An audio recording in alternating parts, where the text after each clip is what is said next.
Assalamualaikum warahmatullahi wabarakatuh. Sini kami dari kelompok 1 yang beranggotakan Nurjana Dea Saputra, Fikri Maulana, Gina Fadila, dan Hello Insania Syahnas. Sini kami akan membahas tentang ekonomi publik. Di ekonomi publik, pertama ada pengertian ekonomi publik. Ekonomi publik adalah terjemahan dari bahasa Inggris yaitu public economy. Istilah ekonomi publik adalah berasal dari dua kata yaitu ekonomi dan publik. Ekonomi berarti kegiatan yang bertujuan untuk memenuhi kebutuhan dan keinginan untuk peningkatan kualitas kehidupan atau kesejahteraan masyarakat. Sedangkan kata publik dapat didefinisikan sebagai sesuatu yang berkaitan dengan urusan dan perhatian banyak orang, pendapat orang banyak, wilayah dan kepentingan orang banyak, atau menyangkut kepentingan dan hajat hidup atau kesejahteraan orang banyak. Jadi, ekonomi publik adalah cabang ilmu ekonomi yang menelaah urusan publik, umum banyak orang, masyarakat, pemerintah, atau negara sebagai aktivitas ekonomi nasional guna mencapai kesejahteraan masyarakat yang bertanggung jawab pengaturannya berada pada negara yang dilaksanakan oleh penyelenggara negara, khususnya pemerintah, serta di dalamnya mempelajari tentang kebijakan ekonomi khususnya pada pajak.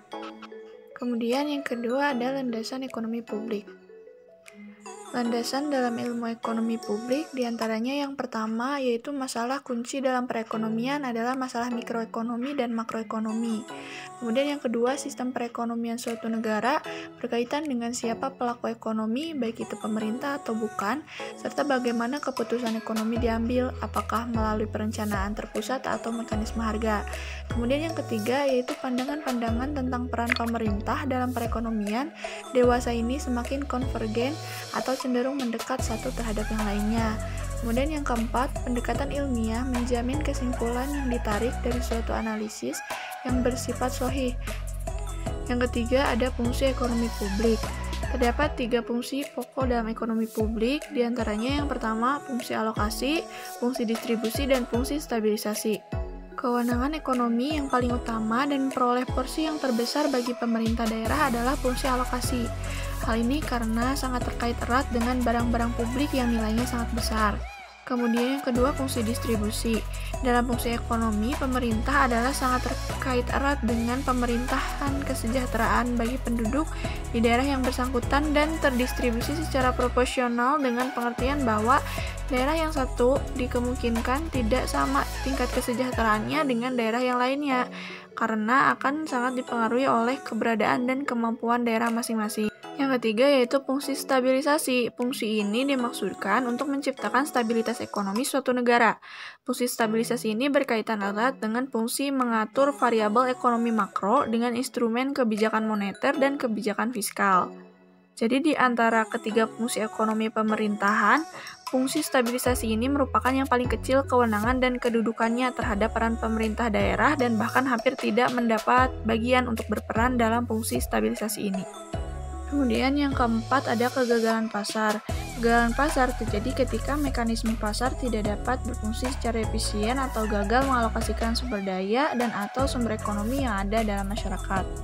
Adapun faktor penyebab kegagalan pasar diantaranya yang pertama kegagalan dari persaingan, barang publik, eksternalitas, pasar tidak lengkap, dan kegagalan informasi. Kemudian yang kelima ada ruang lingkup ekonomi publik, diantaranya yang pertama analisis dan desain kebijakan publik, kemudian keuangan negara khususnya yang berkaitan dengan APBN termasuk dampak pajak dan pengeluaran pemerintah pada kesejahteraan rakyat, kemudian yang ketiga analisis kegagalan pasar dan kegagalan pemerintah dalam mewujudkan kesejahteraan publik. Yang keenam ada pelaku ekonomi publik, diantaranya ada penyelenggara negara, kelompok dunia usaha, dan juga kelompok masyarakat madani. Pada penyelenggara negara, ada 3 pilar yang berinteraksi. Ketiga lembaga tersebut yaitu eksekutif atau pemerintah, legislatif atau parlemen, kemudian yudikatif atau lembaga peradilan. Jadi, kelompok inilah yang mengatur proses atau aturan main berjalannya aktivitas ekonomi di masyarakat melalui berbagai peraturan dan kebijakannya. Kemudian yang kedua, kelompok dunia usaha. Kelompok ini adalah para pengusaha atau pebisnis yang berprofesi dan berperan sebagai penghasil barang dan jasa di masyarakat dengan tujuan mendapat laba usaha. Jadi, kelompok inilah yang menggerakkan ekonomi publik yang menciptakan nilai tambah di tengah masyarakat seperti membuka lapangan usaha, menghasilkan barang dan jasa, kemudian membayar pajak dan retribusi kepada negara. Kemudian yang ketiga, kelompok masyarakat madani. Kelompok ini adalah masyarakat yang peduli terhadap hak-hak publik dalam kehidupan berbangsa dan bernegara. Kemudian pembahasan selanjutnya ada pandangan organik dan mekanistik dari masyarakat terhadap pemerintah. Itu ada dua, yang pertama model desain mekanistik dan model desain organik. Model desain mekanistik menekankan pentingnya mencapai produksi dan efisiensi tingkat tinggi. Burns and Stalker dalam Steers mengemukakan bahwa sistem mekanistik mempunyai ciri sentralisasi, pengendalian, dan wewenang, tingkat spesialisasi tugas tinggi, dan garis komunikasi terutama vertikal. Jadi sistem mekanistik dianggap sebagai kesatuan yang relatif tetap dan kaku.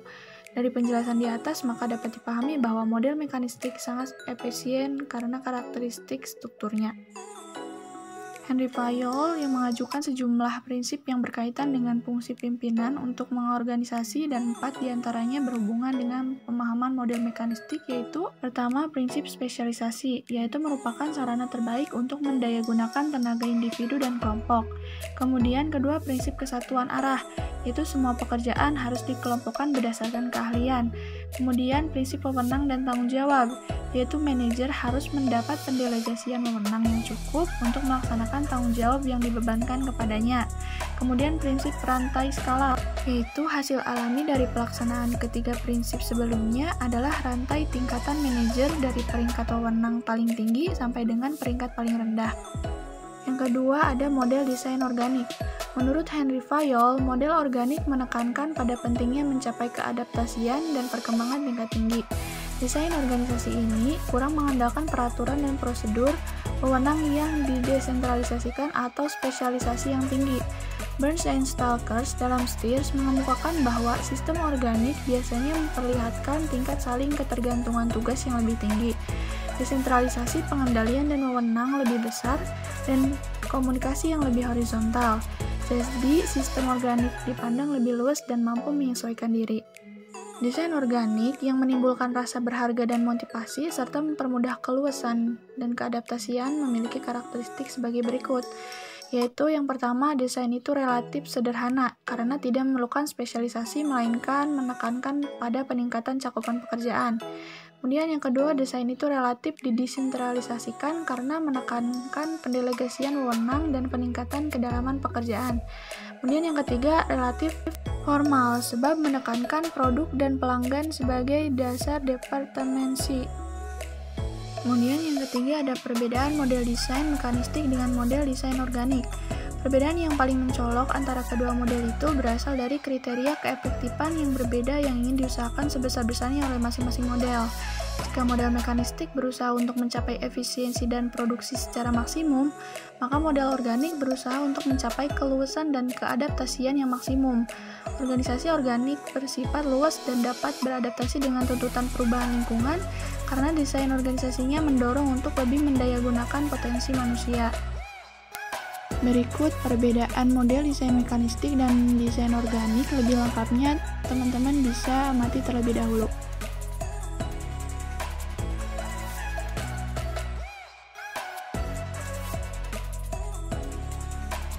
Kemudian masuk ke pembahasan berikutnya tentang struktur pemerintahan.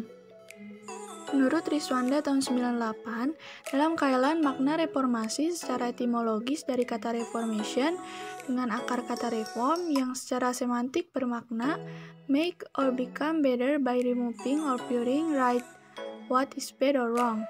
Secara harfiah, reformasi memiliki makna suatu gerakan untuk memformat ulang, menata ulang kembali hal-hal yang menyimpang untuk dikembalikan pada format atau bentuk-bentuk semula sesuai dengan nilai-nilai ideal yang dicita-citakan rakyat.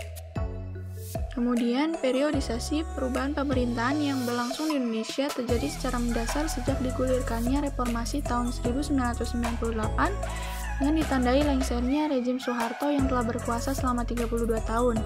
Pasca tahun 1998, banyak perubahan yang sangat signifikan terutama pada sistem pemerintahan dan birokrasi di Indonesia, yaitu berubahnya struktur pemerintahan dari sentralisasi menjadi desentralisasi dengan dikeluarkannya Undang-Undang Nomor 22 Tahun 1999 yang kemudian direvisi dengan Undang-Undang Nomor 32 Tahun 2004 tentang pemerintahan daerah.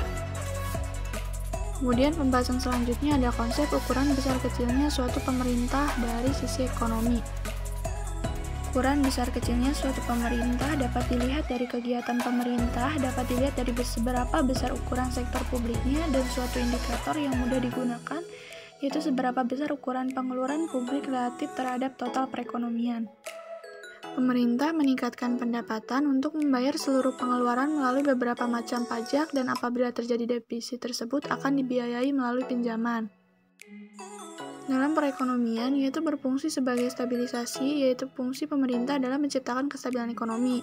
Alokasi yaitu sebagai penyedia barang dan jasa publik, dan distribusi fungsi pemerintah dalam pemerataan atau distribusi pendapatan masyarakat. Dalam dinamika pengelolaan sistem perekonomian, pemerintah mengembangkan fungsi pokok ekonomi, yaitu menggunakan kebijakan fiskal guna meningkatkan pertumbuhan ekonomi dan produktivitas jangka panjang, serta menjinakkan berbagai akses negatif siklus usaha seperti inflasi dan pengangguran. Mungkin cukup sekian dari kami. Terima kasih. Wassalamualaikum warahmatullahi wabarakatuh.